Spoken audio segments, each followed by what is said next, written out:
The rain had not stopped for 6 hours, and neither had she. Private Mara Kessler's hands were raw beneath the mud, her arms trembling with every strike of the shovel, and the men who had ordered her here stood 20 feet away with their arms crossed, watching her like she was a lesson meant to be taught to everyone else. She was not digging a grave. She was digging out something the officers behind her had wanted buried a long time ago. She just didn't know it yet. Before I tell you what happened next, tell me in the comments where you're watching from. I love knowing who's listening. It had started 3 days earlier, with a report Mara should never have filed. She'd found a discrepancy in the supply manifests. Fuel logged as delivered to a depot that records showed had been decommissioned 2 years prior. She brought it to her sergeant, expecting a thank you, maybe a promotion recommendation. Instead she got silence, then a transfer order, then this burial detail for the unmarked training ground graves, a punishment dressed up as routine maintenance. Nobody says humiliation out loud in the army. They just make you kneel in the mud long enough that you understand. She had told herself she wouldn't cry.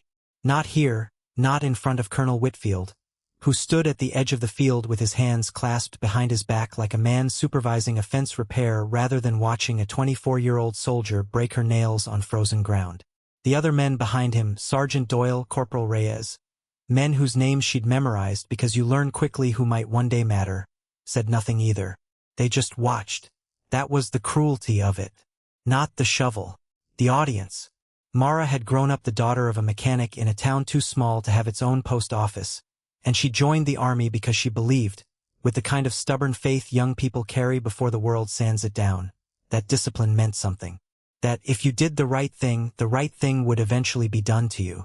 Kneeling in 6 inches of mud with rain running down the back of her collar, she was starting to learn otherwise. The shovel struck something that wasn't stone. It made a hollow sound, metallic and wrong, and for a moment Mara froze with her hands still gripping the handle, rain dripping off her nose, her heart suddenly loud in her own ears. She glanced back at the officers. None of them had heard it. The storm was too loud, and they were too far, too certain that nothing in this forgotten corner of the training field could possibly matter. She thought about calling out. She thought about doing exactly what she was told and nothing more, because doing more was what had gotten her here in the first place. She thought she'd never find anything that mattered again. She was wrong. She kept digging, quieter now, more careful, her breath shallow. The mud gave way in heavy, reluctant clumps, and beneath it, wedged against a slab of broken concrete, sat a metal box no larger than a lunch pail, its hinges rusted orange, its surface scored with what looked like old stenciling worn nearly to nothing. She wiped her palm across it and felt letters beneath the grime. Numbers, a unit designation, and beneath that, barely legible. Do not archive. Her hands were shaking now, and not from the cold.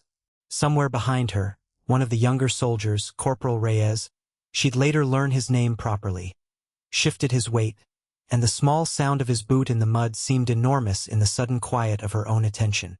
She realized, with the particular clarity that only comes in moments of danger, that whatever this was, it had been placed here on purpose, by someone who wanted it forgotten, and that the timing of her punishment, right here, right on this patch of ground, was not a coincidence at all.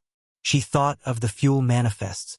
She thought of the depot that didn't exist anymore, and the men who had gone very quiet when she asked about it. Rain kept falling, harder now, drumming against her shoulders like impatient fingers, and she made a decision that would define the rest of her career. Though she did not yet know it, she would not call out. Not yet. She worked the box free with her fingers, feeling the cold metal bite into her skin, and she slid it beneath her jacket before rising, before turning back toward the officers with mud on her face and her heart hammering a rhythm she prayed didn't show. "Finish this section, sir," she said, and her voice came out steadier than she had any right to expect. Colonel Whitfield studied her for a long moment. Rain ran down the brim of his cap in a steady stream, and behind him the other soldiers stood motionless, statues carved from wet camouflage and quiet judgment. "Then start the next one," he said, and turned away.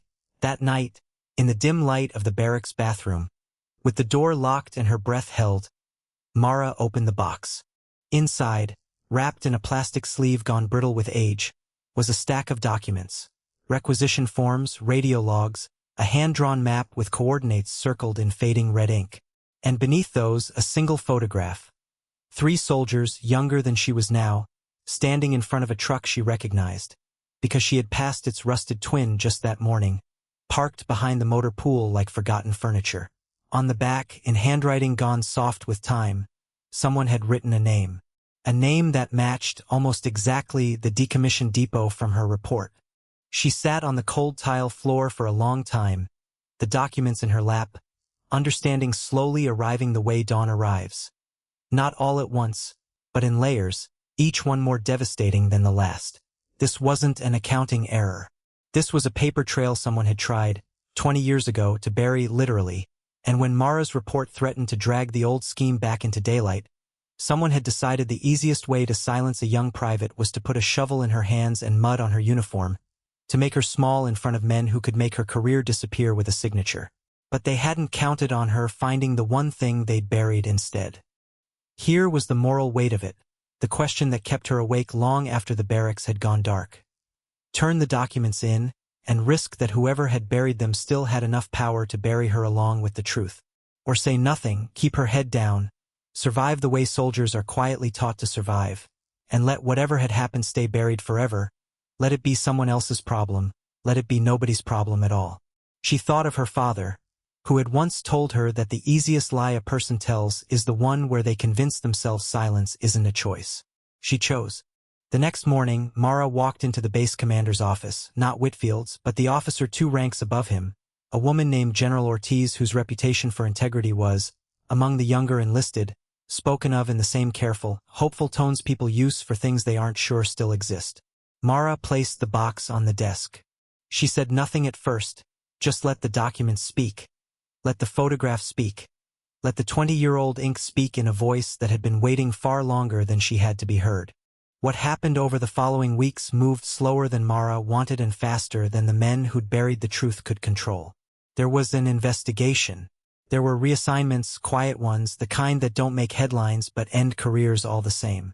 Colonel Whitfield was not among those cleared. And on a gray afternoon 3 months later, under a sky that had finally stopped raining, a small ceremony was held on that same training field. Not for Mara, though she stood at its edge, but for the wooden cross that had once marked an unnamed patch of mud. New words were carved into fresh oak, replacing the old sign that had simply read "Unknown Soldier." Someone, finally, had done the work of finding out who he was, and giving his family, after 2 decades of silence, an answer. Mara stood in the crowd, no longer kneeling, no longer small.